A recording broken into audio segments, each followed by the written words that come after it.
One. Hi, folks. I'm here again with my good friend Ashwin Balaji, and we're going to be discussing today kind of just it's sort of like a video where we're just going to rant a little bit about like some problems we've encountered in the greater astrological community at large, about people being like closed-minded or like one-dimensional or like really just like in the box, like not thinking outside the box enough. It's like I was talking to a friend of mine today about something else, and his comment was like he wanted to ask people if they had been mimes in past lives, because mimes are always like they're always stuck in this like fake box, right? So I thought that was funny, and it's kind of like but this isn't an isolated phenomenon in just astrology. It happens in human society in every area of life. A friend of mine who works for the military once told me a story where it's like one department of the military wouldn't do something because another department in the military had come up with it. And even though it was like 10 times more efficient, it took them forever to come around to doing it because, they're in competition with one another. And it's always like, man is very Martian, man, and specifically males are extremely Martian, of course, but mankind, is Martian. And yeah, I don't find this with as many women. The women are usually more, they don't care about this kind of bullshit that men get into. Men get into these debates and who's the best and who's right and blah, blah, blah, blah, blah. But that's like such an archaic Martian impulse. Like, we really don't need that kind of thing anymore, but a lot of us still fall into it. I've been guilty of it. So we're not here to absolve ourselves of guilt, but we wanted to talk about some of this weird competitiveness in the astrological community and closed-mindedness. So Ashwin, thanks for coming on. Thanks for suggesting we talk about this. So I'm going to pass the torch to you and go ahead. Thank you. It's fun always. I mean, I think the basic problem lies in our obsession with what's right and what's wrong. See, I think it's good to kind of find out what's right and what's wrong, but let's not be over dogmatic or very arrogant about it, because there is a tone and way how we suggest what's right and what's wrong. Right. You know that even I am doing some research work related to planetary aspects and yogas. You are doing some work, and Roke is also doing some work. I'm just kind of pointing out some of the works in terms of what we are trying to find out what's right and what's wrong. Yeah. But I don't think we are kind of offensive or dogmatic by any means, that we are kind of offending people. People kind of, if they like it, they kind of read or view our videos, or if they don't like, they just move away, and they don't care to comment or something like that, because we don't tend to be dogmatic in what we say, or we don't tend to be quite arrogant in terms of what we say. And okay, I heard I heard some noise. Okay. That's my heater. Okay, cool. The discussion's heating up. Yeah, the discussion is heating up. Okay, yeah, and that it's a good omen, probably. So I've been kind of encountering a lot of stuff. I think as a publisher, I kind of always keep my mind and eyes open in terms of viewing and kind of digesting whatever I have to see, or because I have this responsibility to kind of project a honest opinion about what's happening and how things are happening in the astrological community. And there are some of the positive factors in terms of millennials being open to various forms of astrology, various kinds of astrology from various systems. And I think we have spoke about it many times, and we are doing some things on our YouTube channels. We have been writing articles that are kind of that kind of brings a collaboration between various forms of astrology. We do most of Vedic and Hellenistic stuff, and so does our colleagues. So in some sense, I'm very happy and kind of motivated by the fact that millennials are very much into this. By this, I don't necessarily mean that the non-millennial group are uh, close-minded, because as a publisher, when I made my way into astrology uh, in an open forum, I think I got a very good motivation, encouragement, and I was welcomed. And I mean, it was very charming, and I feel grateful about it. But there are few things in social media, especially on Twitter. I got myself into a very ugly banter where I didn't argue. I was just open about uh, something in terms of talking tropical positions and sidereal positions. And you know that I kind of work with both tropical and sidereal, and I don't kind of find mistake, or there is nothing wrong in using tropical and sidereal chart, because um, Saturn in eighth house can mean interest in deep occult things, and Saturn in ninth house also can mean interest in philosophical and occult things. So, there is a specific difference between how a tropical Saturn and sidereal Saturn is seen. A tropical Saturn probably will be in the ninth house, and a sidereal Saturn will probably be in the eighth house. At the end of the day, uh, both the placements kind of will lead you to philosophical and occult Yeah. areas. You will be grounded. I mean, you will have a strong philosophical grounding no matter what. Right. Right. Well, I Yeah, think, yeah. And this points to, I mean, even using the same zodiac, you have different techniques that you can employ. Like you have many different dashas or time lords, yeah, right, that you can employ. So an example is I was doing somebody's chart a few days ago, and I just decided to look at their, Vimshotri dasha, and they got into a really horrible relationship that was very like brutal and oppressive and kind of like almost scary, like a horror movie or something from how they described it, right? And that was during their Venus Mahadasha. I didn't look at the Bhukti Lord, but it was happened during their Venus Mahadasha. And Venus is near Algol, which is, very, very malefic fixed star, very brutal fixed star, right? Venus is combust. Venus is opposed by Neptune, and Venus also has, what we might call a Papakatari yoga, where it's got malefics on either sides in either signs, right? So it's kind of a beat up Venus in many respects. Okay, but then using this other Time Lord that I've been experimenting with, and I had the sublord this time. It happened, the same relationship happened during the Sun major period and the Jupiter minor period, right? So Sun Jupiter period.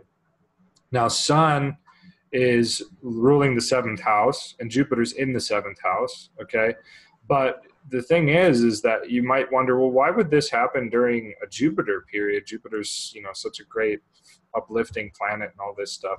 Well, the first thing is that Sun, which rules Jupiter, is with Mars, And the other thing is that Jupiter is opposing very closely the lot of Nemesis, which is yeah. one of the most malefic lots. Okay. Saturn in kind of, yeah. Oh yeah, but worse than Saturn. I mean, Yeah. I know another person who has a lot of Nemesis conjoined their moon, and their mother, they really think their mother tried to smother them as a baby.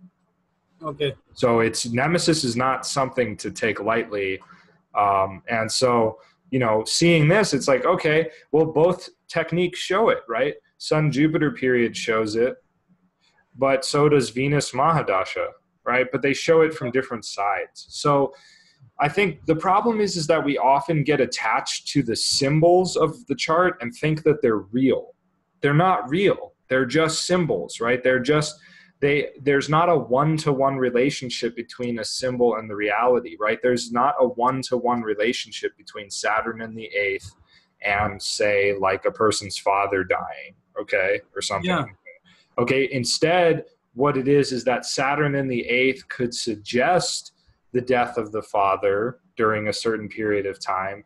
But if it's really likely to happen, there would have to be other things pointing to that. So if I use one aspect doctrine and you use another, if I use one zodiac and you use another, right? They both have to tell the truth if they're valid systems, and they'll both tell it through a different, slightly different arrangement of the Yeah. symbols. That's all that's happening. So whether Saturn's in the ninth or in the eighth is not really important. What is important is, what does it direct you to reveal about the person's life, and is that in fact accurate, whether we're talking about mundane events like a person's father dying, or psychological events like a person becoming interested in secret occult things, right? Yeah. So I mean, I'm fortunate because in both sidereal and tropical, the ascendant lord is in the eighth house, so it's like an easy, it's Yeah.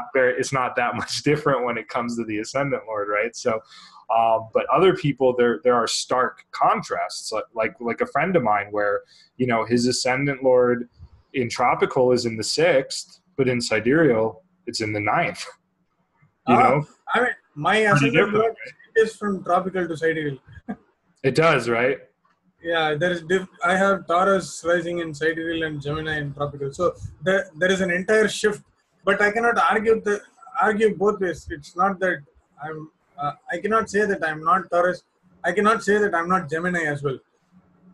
Right. So there is a lot of philosophical understanding and astrological understandings that kind of fall behind, and such arguments on a social forum kind of puts astrology as it kind of puts astrology entirely in a very ugly space, and we kind of become vulnerable Yeah. to criticism by other communities, like especially the scientific communities, because as Sure. you rightly pointed out, it's not necessarily the one-to-one relationship between Saturn in eighth house and ninth house.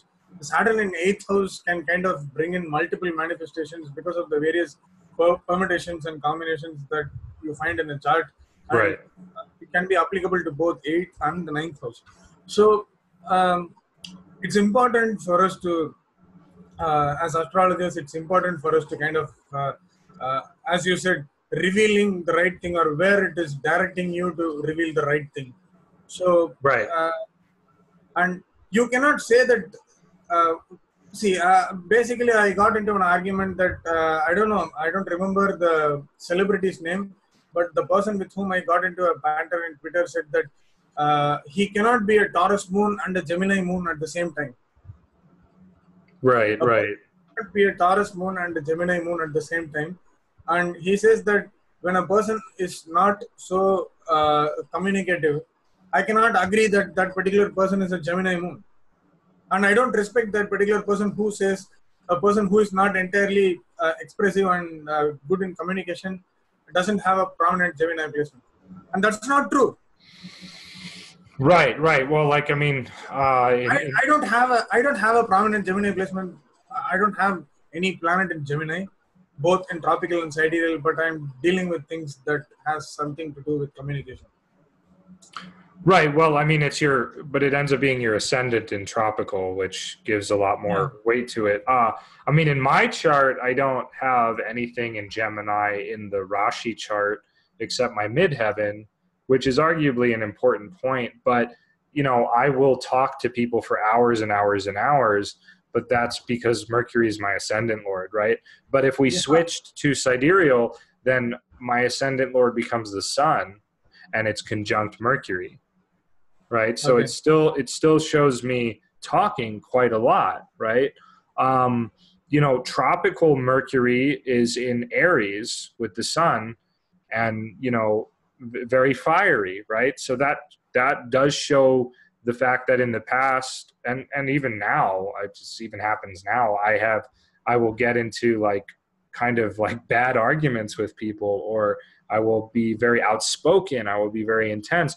But if we switch back to sidereal, my Mercury in Pisces becomes maybe more indicative of the fact that I actually have a really bad memory when it comes to details, unless the details are really important to me, like astrology. I remember all these details of astrology, but like I won't remember like people's names like a moment later, or I won't remember like what I had for breakfast, or I just won't remember so many details, or sometimes in like large groups of people, I'll actually be very quiet, which is a Mercury and Pisces thing, because the water signs are mute signs. They don't speak loudly and whatnot.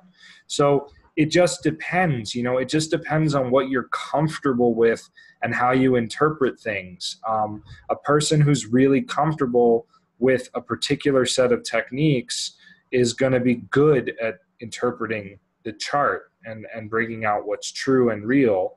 And it doesn't, just because it doesn't make sense to you, just because it's like, oh, well, I can't have a Taurus moon and a Gemini moon at the same time. How does that work? That doesn't make any sense. Well, but it's not real. There's no such thing as a moon in Taurus or a moon in Gemini. They're not real. They're just symbols. So what is the symbol pointing to? Like, if we really want to understand like what the moon refers to in a chart, we should also be looking at like the fourth house too. We should also be looking at the lot of fortune if we're doing it that way. So, if we're looking at those three factors and they all line up to give us something, right? And so on. The point is a sidereal astrologer is gonna hit on things in a different way than a tropical astrologer is. But if both are competent practitioners, both will be correct. I think the problem happens when we become too intellectual with astrology and we try to say, well, a Gemini moon means that the person's emotional security is going to be found in communication and study and knowledge and things like that. Whereas a Taurus moon means their emotional security is going to be found in like family stuff and, cooking and sensuality and like working in nature or whatever you want to say about it. But like, that's so incredibly one-dimensional. That's like the beginner's mentality in astrology. That really is such a beginner mentality. And so, why do we exclude the intuition from astrology so much in the West? Rule out divination. You cannot rule out divination because at the end of the day, everything is driven by symbolism, and even though let's not care about grounding or establishing astrology as a science, because astrology originated as a divination, as far as I see, and I don't mean to kind of rule out the scientific factor as well, because there is a lot going on in the celestial sphere or whatever you want to call it. But leaving out divination and symbolism, I think we are also ruling out a major part of astrology, which is horary astrology. So horary astrology is largely divination based and also fate oriented astrology, because you cannot change something that's going to happen in another 5 minutes. So, and then from a particular philosophical background, you kind of have to stick to the fact that fate kind of exists. Okay, so and this is another topic. So apart from, I think this is kind of leading us beautifully to fate and free will stuff. Sure. So, okay, great. So yeah, let's do it. Going on from tropical to sidereal, I think it's kind of leading us to fate and free will, where horary astrology is largely fate oriented, because you are kind of just going to say something, or you are going to answer some question that is probably based on an event that is already predestined, because horary astrology is based upon something like that, similar to... Well, sort of, but that hasn't even always been my experience with horary, because what horary is going to show, like any method of divination, is what the energies that are happening now, the energetic currents that are converging now, right? And so, like, if somebody asks, a lot of people ask about relationships with divination, because that's like, first house, seventh house. That's like the most important.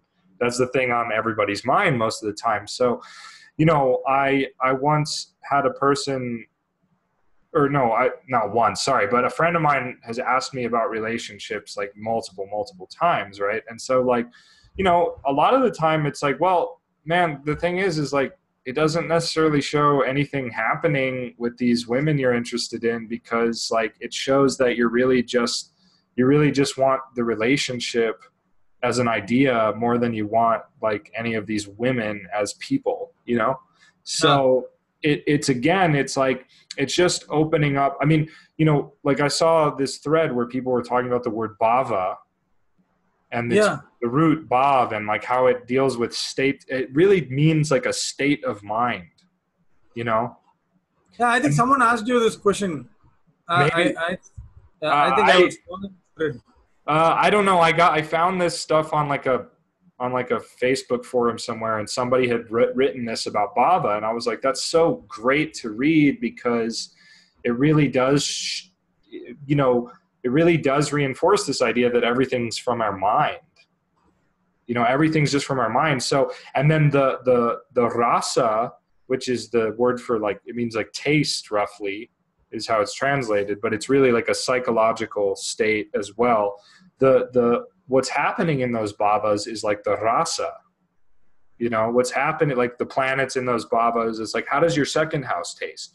Well, it tastes really sour because Mars is there. It tastes really like Salty because Saturn is there. yeah, or it tastes really like sweet because Venus is there, or it tastes really moderate because Jupiter's there, and so on. You know, like that's the taste of it. Um, so in a way, like everything in astrology is like subjective and not subjective at the same time, because there's really no difference between those two in reality. And so when we get back to fate and free will, I think that what it comes down to is that like horary astrology is a powerful divinatory tool because it ties us into the moment, Yeah. right? Ties us to what's relevant now, what the currents are now, right? Whereas a birth chart is a symbol of everything that's likely in a person's life, and it doesn't really tie us to the moment as easily, but Yeah. it can, if we are properly open to what it has to say, right? The way a person's Saturn in Aries or Leo or Pisces or any sign communicates to the astrologer in that moment may be different than if that person comes back 20 years later, right? Mm. Especially if that person has changed and so on and so forth, right? That Saturn may speak differently. That Saturn may feel like it's in a different dignity or sign even. And this is kind of getting into the more esoteric headspace of it. But I think the point is that with regard to free will and fate and all that stuff, we are, I think oftentimes we're sort of shooting in the dark with it, you know? We don't I mean, always know. there is Yeah. a conversation that Fernando had with Ryan on his Yeah. channel, and there was something that Ryan pointed out which kind of interested me and impressed, because he said that either you kind of believe that everything is fate, or either you believe in everything is free will, but at the end of the day you are leading to the same place. So there is no point in terms of having an argument whether Sure. things are fated or a lot of free will is attached towards what is happening in life. So I think at the end of the day, liberation is the most important thing.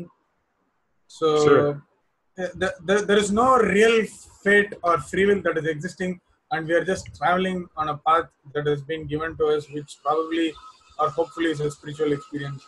And from EA point of view, it is an eternal experience that soul faces.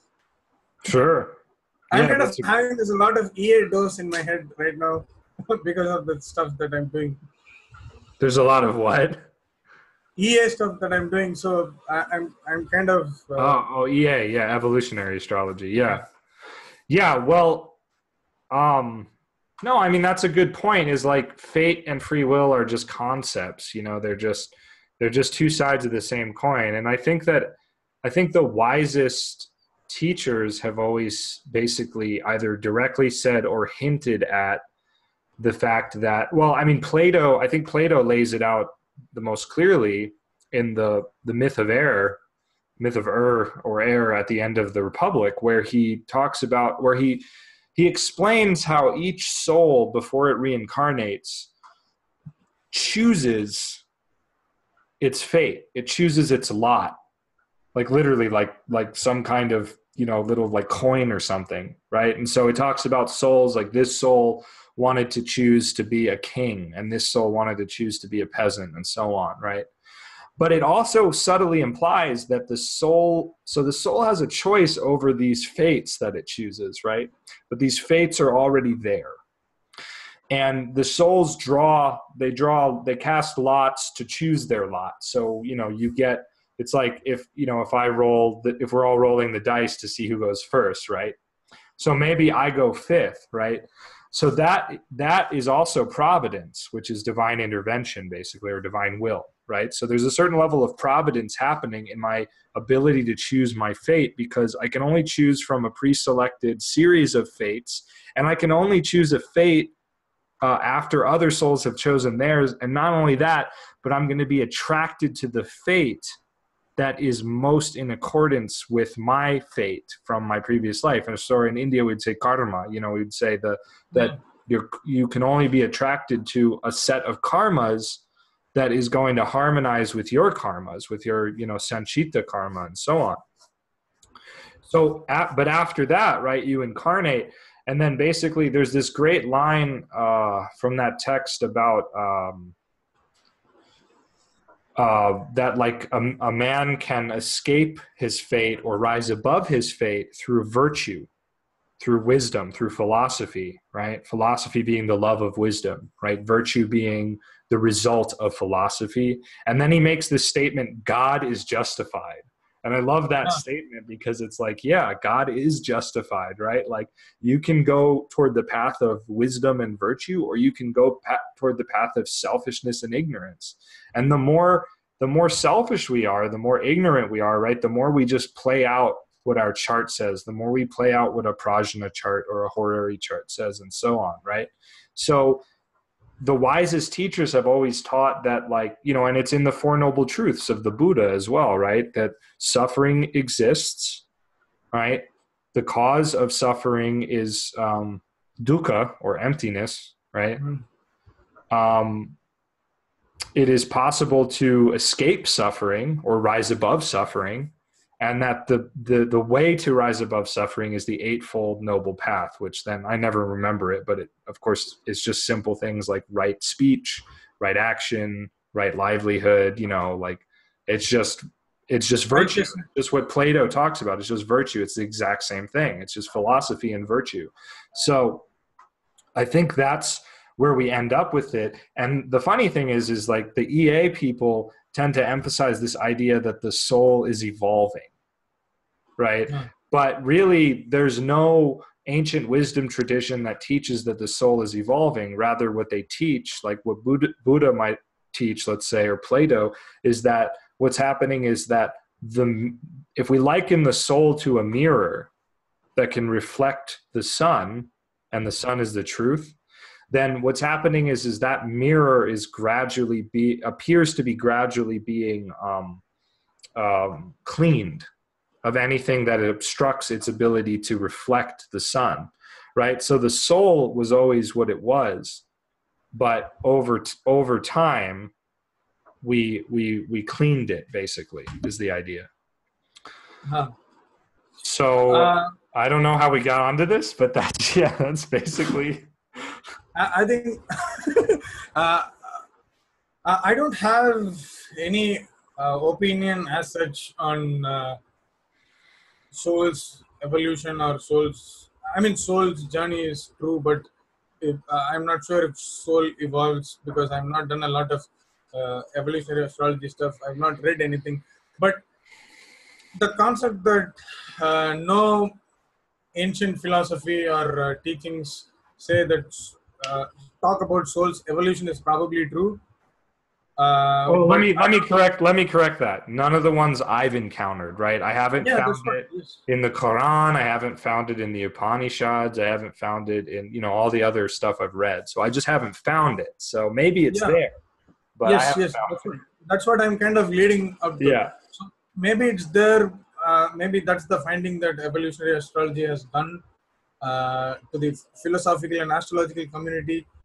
It is a very different thing, and it is a concept which is which is kind of tied into the soul's journey. So the moment we remove the soul's journey and soul's learning, it's very difficult to kind of practice that form of astrology, because uh, they each and every, I mean, soul is omnipresent, and Yeah. soul kind of releases a human being who takes a physical form and kind of goes on to experience, which could be sorrow, which could be happiness, Right. and everything is experience. It is eternal from soul's point of view, but it is spiritual from a human being point of view. So there is a perfect philosophical grounding, but the soul's evolution, I think we need to research and understand more what they really mean. Sure, yeah, and it could just be that they're saying the same thing. They just happen to describe it differently as soul's evolution, whereas I might describe it as the apparent um, cleaning of the mental emotional palette, so to speak, or something like that. But I think I just resonate with all the non-dual teachings that basically just say like you already are enlightened. You already are pure because there was never any bondage to begin with. Yeah, There's in esoteric Buddhism, there's this single flavor of samsara and nirvana.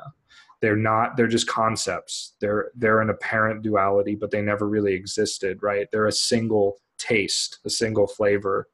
There's really no separation. So, but then of course being in the world, right, and having a lunar consciousness of some kind, right, we experience a certain degree of change, a certain degree of multiplicity, right? We experience these things. I think no matter how enlightened a person is, right, they observe these things happening. And so, as a friend of mine put it, we were talking one day, and I was saying, well, like, is linear time real, even though time is not essentially linear? And his response was, linear time is real and it's an illusion.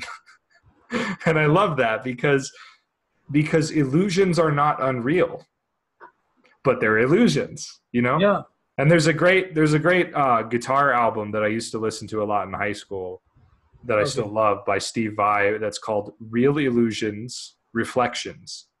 And I okay, think that's a great way to understand what we call, what people call Maya, right? Real illusion yeah, reflections, right? They're reflections, just like the moon reflects the light of the sun, right? That's not the moon's light, but it appears like it's the moon's light. When you look at the ah, moon, you don't think, oh, wow, look at that sunlight. You just think, wow, look at that moonlight, right? It's even in our language. Look at that moonlight. Wow, the moon's really bright tonight. No, it's not. The moon is reflecting brightly the solar rays, right? Look at yeah, that sunlight that the moon's reflecting. But we don't think like that, right? And that's the same way we think about reality. Oh, look, there's a dog, there's a cat, there's a person, there's a fence, there's a chair, right?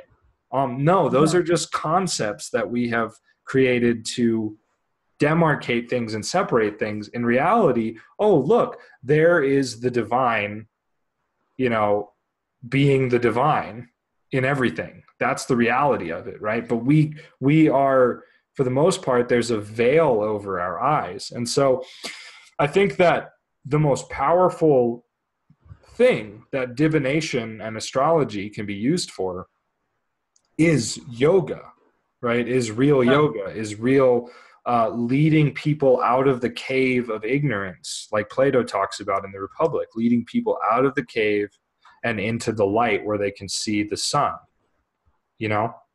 So, and that's, on a side note, what Rudyard's astrology was really aimed at, especially the transpersonal aspect of it, because he talks about humanistic versus transpersonal. And in the essay I wrote for the upcoming, year anniversary edition of your magazine, I talk about that. I talk yeah. about Rudyard's, his two approaches and the difference between them.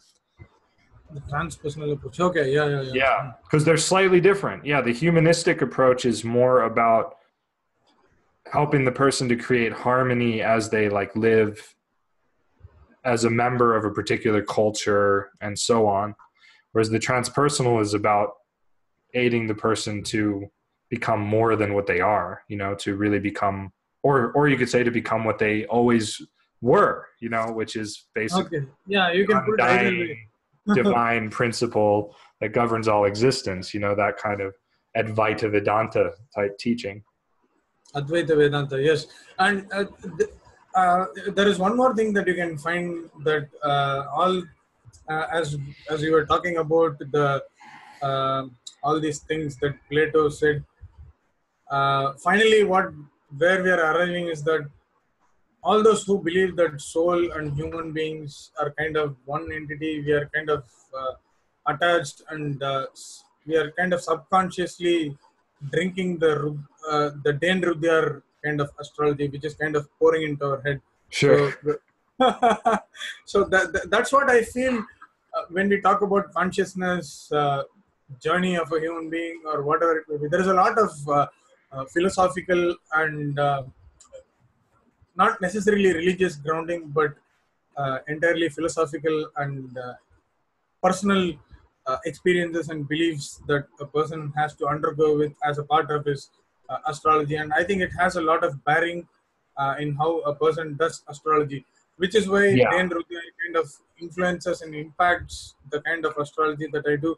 I cannot really move away from the fact that I have to be a humanistic astrologer. So Sure. Okay, cool. Yeah. Well, you've always been on that path since I met you, even though you hadn't been reading Dane Rudyard, which I think is interesting yeah, because it's not necessarily something he invented. It's just something that he developed and focused yeah, on, and that I think has always existed, especially when we look at the ancient sutras of all these different astrology books, you know, like we find really esoteric stuff written about like the lot of spirit in the Hellenistic tradition, or we find really esoteric stuff written in like Jaimini or Parashara, right? That like hints towards using astrology in a different way. Um, and I don't know, to me, it's still kind of a mystery why so many of these old texts focus so heavily on the prediction, the more predictive aspect of it, the more mundane aspect of it. You know, I'm not totally sure, except for maybe that astrology is not for the faint of heart, you know? And so by writing the way they wrote, it sort of scares away the people that aren't really serious, because I think a big part of astrology is accepting the really difficult parts of life, you know? There's yeah. like there's liberation in that. There's really liberation in seeing those things in your chart. Like one time I was doing the chart of this woman and she was telling me how her husband died like suddenly or something. And she wanted to know if I could pick out the time when he died. And you know, this is that stuff that you don't, if you're learning astrology, don't think about this. Like don't worry about this shit, because this is There like is a lot of there is a lot of brain teasing stuff that is going on, especially with the Indian community, because well Indian let me yeah, let me just finish my story real quick, and then I think I know where you're headed, so I'll let yeah, you take over. But the point is she asked me if I could find when her husband died. And so I used zodiacal releasing, and I said between here, this state, and this state.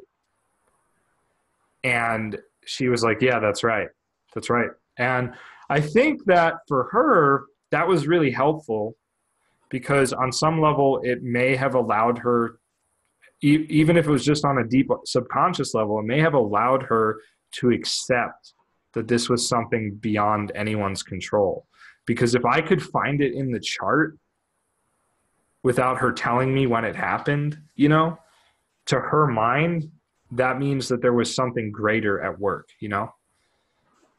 So I yeah, think that's kind of, in a sense, that still fits into the humanistic model of astrology, because even though it's predictive and it's mundane, event oriented, it's still a powerful tool. And so, astrology is not for the faint of heart. It's like that Saturn, Mars, Jupiter thing I posted on Facebook the other day. It's like brutal. It's like it was like this brutal interpretation, right? But if you're really studying astrology, you're going to be studying your own chart. You got to be able to admit, oh wow, like I am really slanderous, or I am really like covetous, or what's the other word? Oh gosh, it's one of the seven sins. I forget. Damn it. No, not gluttony, greed, gluttony, and avarice. Avarice is like coveting other people's stuff. You know, you got to be able to. If you're not honest with yourself, how are you supposed to read other people's charts? For sure. There is an important level of intellectual honesty that a person needs to have within himself in order to be a humanistic astrologer. Oh So, yeah, to be any kind of astrologer though, even to be a predictive astrologer. yeah, I mean, sure, predictive astrology. I think it's somewhere kind of part of what astrology is itself. I think it is an inherent part of what we do as astrologers. So, But what were you I saying think about India though? You were saying there's like a problem in India. I'll get back to it. But Okay. Okay. the the Hey, the Ashwin, big come onto my channel and then listen to me talk. the the kind of big laugh that I had when you said about the post that you made yesterday, I think that is an inside joke or a private joke that we had. So let's not get into it. But Okay.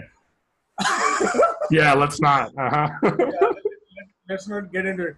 But I think there is an interesting thing there. It's irrespective of who wrote it or irrespective of who said it. I think it is important for us to analyze the actual uh, astrological meaning or symbolism that kind of pushes us to understand the humanistic astrology stuff with a particular placement of Jupiter, Saturn, and Mars. Yes. Yeah. Sure. So let's forget who wrote it, but I Yeah. think it's important for us to kind of understand the actual meaning that Saturn, Jupiter, and Mars kind of give on an individual level, and then what they can do in a particular sign. Again, everything is symbolism, and as you already said, nothing is real. So let's forget about who wrote it, and let's just see what it has to. Some schmuck wrote it. Yeah. So so so let's understand what it has, or what we can reveal it to the actual person who Okay. wants So what would to you say to a person? ex, I mean, I would just say, um, I would just directly say that this particular, I would just bring out the actual literal manifestations from a psychological level, unless and until I'm being asked a very specific question Sure.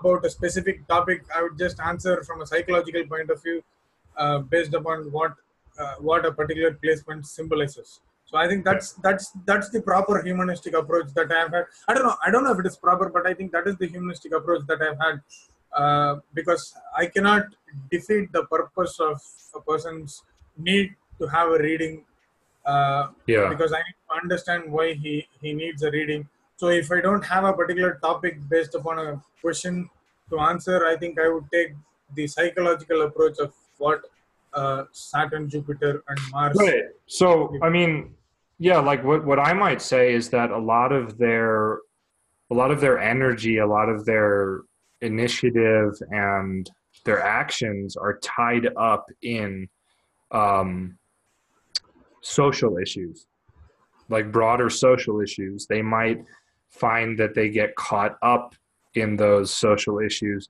Or if Mars is particularly gruesome in the chart, it might be a person who tries to steal and abuse power that's invested in them from a social institution. For example, how we see the police brutality in a lot of countries, right? Police are abusing a power, a collective power that is invested in them. And actually, there's a great Dane Rudyard quote somewhere in one of his books where he mentions that how like a policeman abusing power they should be punished more sternly than a civilian abusing their rights, because the policeman has been invested with social power, right? Jupiter, Saturn. Hmm. The individual hasn't committing the same crime, let's say it's murder, hasn't been invested with that same power, right? So there's much more at stake for the police officer. But I think, yeah, I think humanistically speaking, right, we have a situation where the person's going to be caught up in social themes. They might be fighting against social themes. They might be trying to siphon power from those social themes, right? And of course, it's going to depend so much more on where the planets are placed and what kind of aspect they're in, and so on. But we don't need to call them, treacherous. I mean, there's You know, let's not put adjectives. Let's not put adjectives, or let's not kind of right, judge.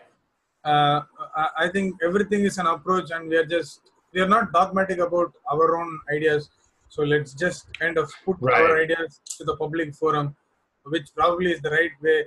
As I pointed out at the initial phase of this discussion, yeah, I think not being dogmatic is very important when we are doing astrology and when we are kind of judging something.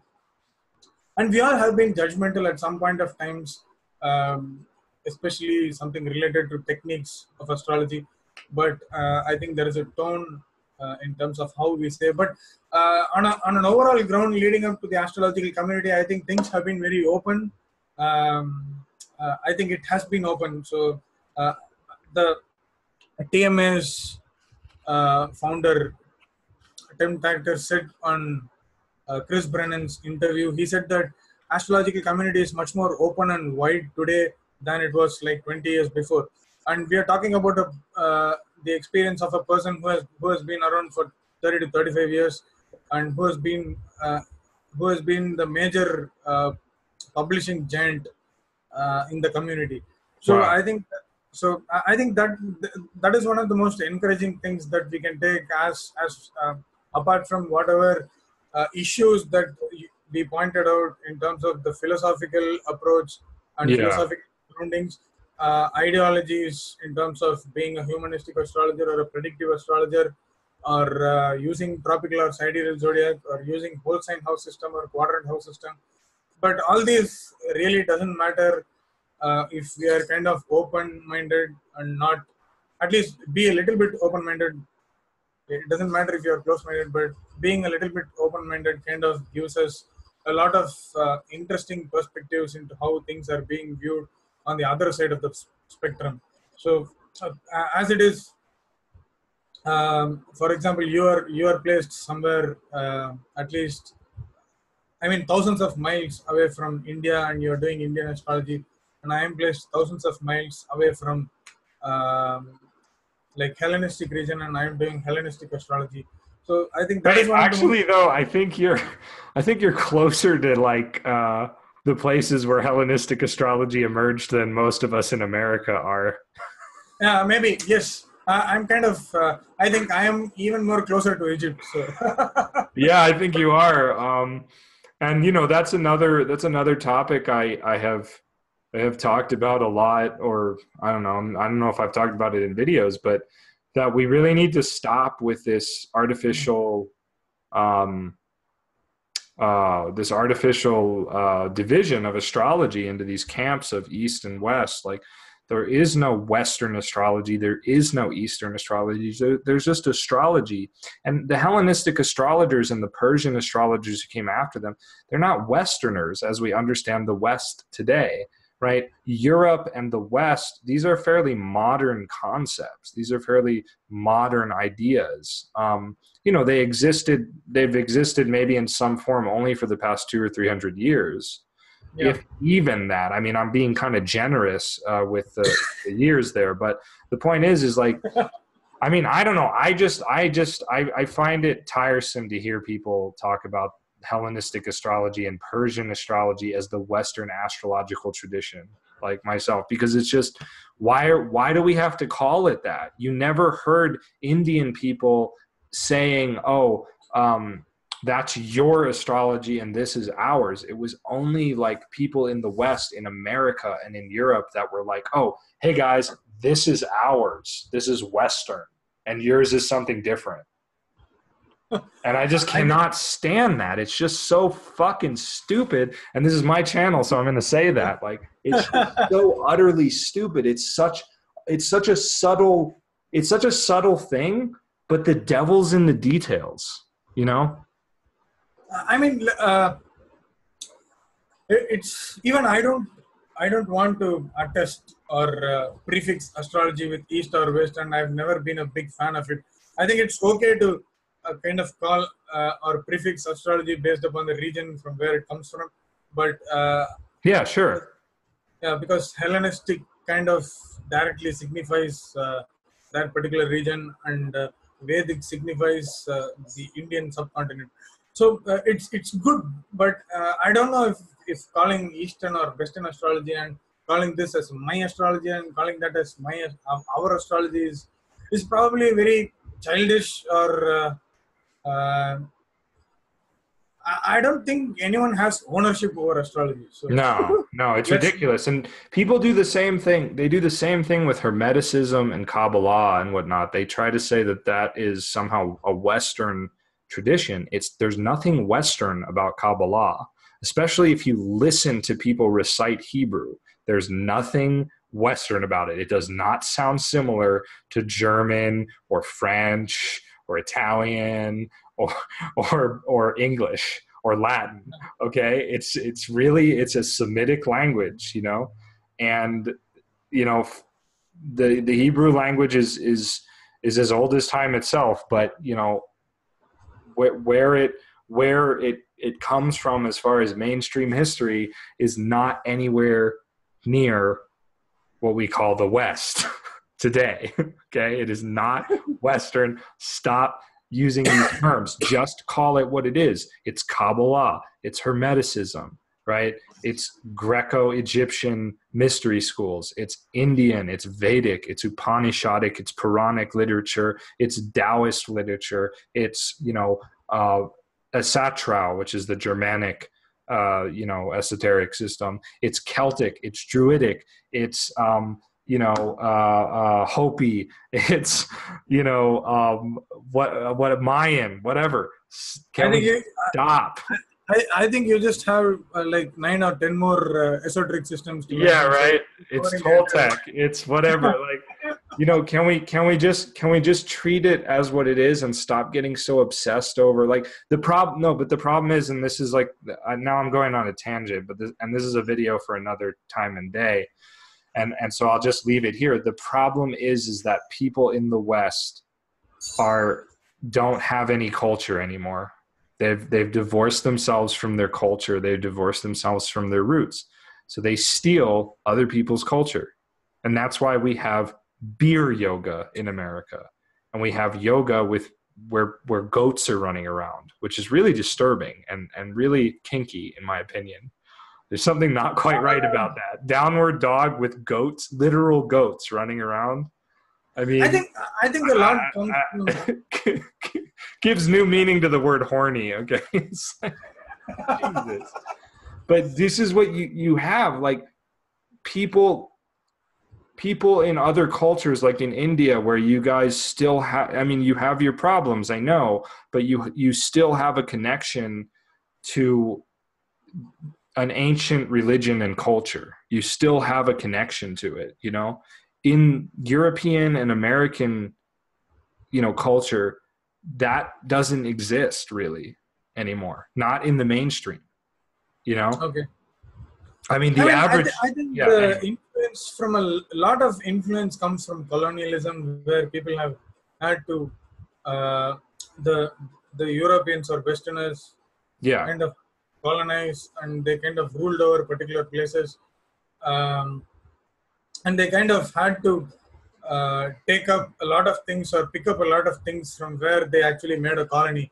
So I think that's where they kind of lost their own originality, and also being detached from where they actually belonged kind of led them or left them astray in terms of having any philosophical groundings or the actual traditional grounding that they originally might have had if they had stayed at their own place. I think that is a basic problem, because before the colonization actually began, there was a lot of traditional stuff. If you look at the antiquity, Greeks and Egyptians had a lot of traditional and I mean a lot of stuff that are related and deep rooted to the actual particular place or spirit of that particular region. Yeah. Were kind of very much present in those people. So even if you read a little bit of Plato's work or Aristotle's work, let's not get into what they say, but if we read a little bit of Plato's work and Aristotle's work, or if you read Aryabhata's work or Varahamihira's work, Yeah. or any other Puranic literature or Hindu literature, I think you will find a lot of traditional stuff which kind of says pretty much the same thing. But I don't know where things are lost today. I think there is a lot of Western thought, Western philosophical and political thought that is doing rounds even in India, because people study those in India as well. And I also think a lot of people study Western philosophy and religion, but as you said, Yeah. Sure. things are not as prominent in mainstream community as it is in India. So I think colonization and that is probably the biggest reason why they are kind of detached from their actual mother tradition from where they come from. Yeah, maybe you're right. There could be something to that. I just think it's a symptom of our culture today, where we're cut off from our roots, so we're desperately looking for things that we can call ours because we don't have an identity, and so we end up stealing things. And it's like Kabbalah is not Western. There's nothing European or American about Kabbalah. You know, there's not. I think America is reasonably a new country with almost less or no history. So, Yeah. I mean, yesterday becomes a history, but if you look at 3,000 years back, I think there was no America. So I think. Well, who knows? I mean, I don't know what there was. There were probably great. There were great kingdoms and empires in the Americas. You know, the Mayans and so on, and the Anasazi, and there's evidence. There's all kinds of obscure evidence for ancient civilizations and stuff all over the earth. Of course, not just in one place or the other, but yeah, I think that until these kinds of attitudes can be circumvented or overcome by people in the astrological community, we will continue to have people putting things in boxes. And so it's like I was telling you before this video, how somebody wasn't sure why, like, their oracle told them that a particular chart for a Jupiter talisman wouldn't be good, right? They kept trying to come up with these reasons, and none of the reasons really made sense. And then I realized, oh, well, there's that yoga in the Yavana Jataka and in other Jyotish classics where all the planets are below the horizon, and it's called the ship, and it's very inauspicious. And this chart had that yoga. It had that yoga. I mean, a rare occurrence of that yoga, because that yoga is pretty rare. And so, so it was like, well, this actually would explain it. But then the response was, oh, well, but that's Indian. That's not this tradition, blah, blah, blah. And it's like, what makes you, like, in what universe do you come from where, like, Arab, Persian, and Indian people were, like, not influencing each other in the ancient world constantly? You know, we have direct evidence of it in so many ways. Like, the beat cycles in Indian classical music come from Persia, for example, or at least according to my friend who's a tabla player. I don't know. That might be up for debate. But that's for another. Yeah, there's always been. My point is, there's always been cross-cultural pollination. Like when this famous Arabic astrologer, damn it, what the heck was his name? I can't remember his name, but he wrote a whole history of India. And that's Al-Biruni. Al-Biruni, yeah. In his book on astrology, his major introductory work on astrology, he gives a couple Indian techniques. Like, he gives the dignities that people, you know, that come from Parashara, or I don't know if they come from there, but we find them in Parashara. You know, the idea that I'll just get my charger. Okay. You just go on. Yeah, go ahead. So we for those of you still watching, we find Al-Biruni elucidating an Indian form of assessing planetary dignity right next to the typical, Hellenistic, Persian, Arabic form of assessing dignity. And both those ways of assessing dignity, for those of you who don't know, they're quite different, actually. Like methodologically speaking, they're quite different. But he mentions them side by side and just says, and this is the opinion of the Indians. But he doesn't say which one he used. He doesn't say which one's better. He doesn't say that one is worse than the other, anything like that. As far as I could tell when I read it, at least a while back, I could have missed something. But I think the point is that back in the ancient world, there wasn't this concept of different astrologies. There was just astrology, and it was, oh, this is a technique that I picked up from India, Yeah. And this is a technique I picked up from an Arab who came and like learned Sanskrit and sat in on a bunch of my readings and said, oh, that's great. That's really cool. Can you explain what you're doing? Oh, I'm doing this. And then he taught me this. And then, blah, blah, blah. We went our separate ways. But in today's world, it's like, oh, well, but that's not in my particular system because it's not written in this particular book. Well, not everything was written down in a fucking book. Like a lot of stuff was oral. A lot of stuff was subtle things that you could arrive at if you were open to it and you had mastered the basics. You could start realizing, oh, here's another thing I could do to make my practice better. And so any ancient astrologer, let's say Arabic astrologer, if that Arabic astrologer was handed Yavana Jataka by an Indian, they would be like, this is awesome. This is so great. Yeah. I can't wait to incorporate these techniques into my practice. They wouldn't be like, well, this is a different system and I can't use this system. They're different. No, that just wouldn't have existed.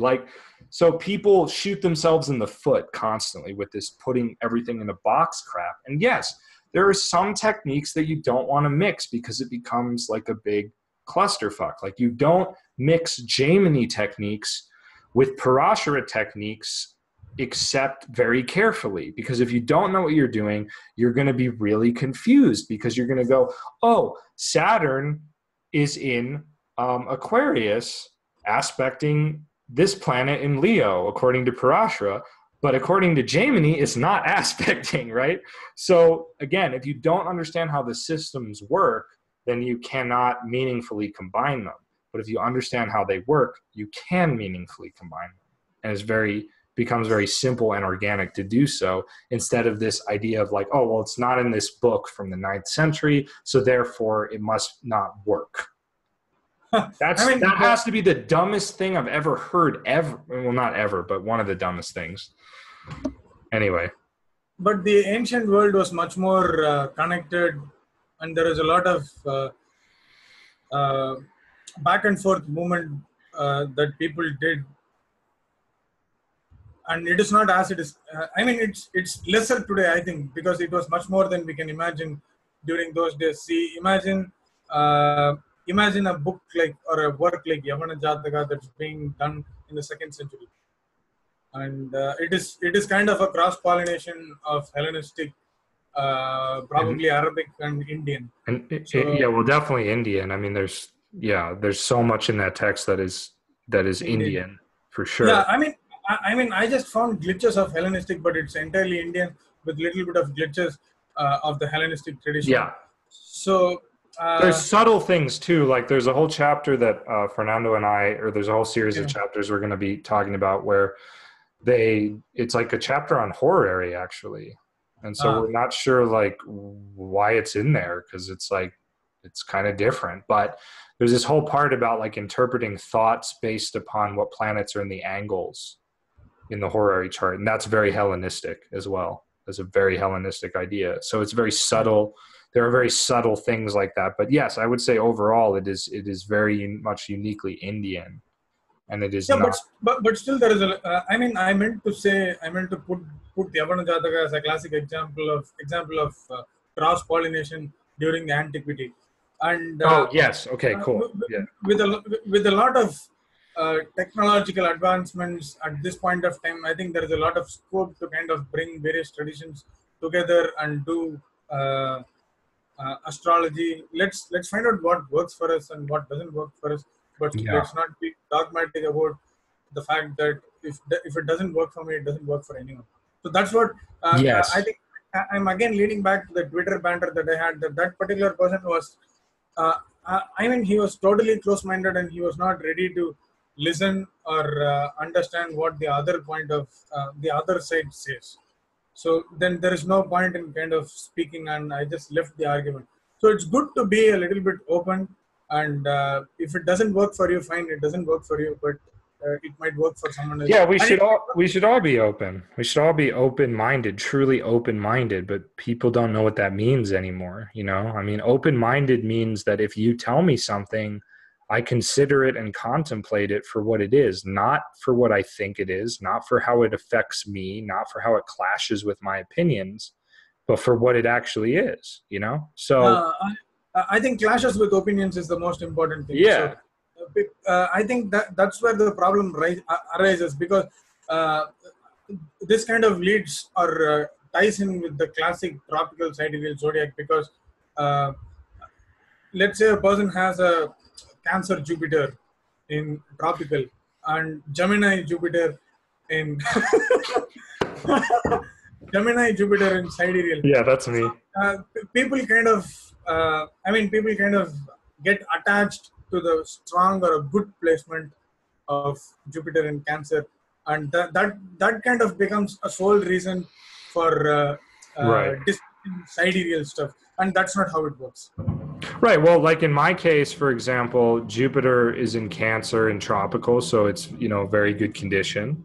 But then in sidereal, it's in Aparivartana yoga with Mercury, and Which is arguably again a condition.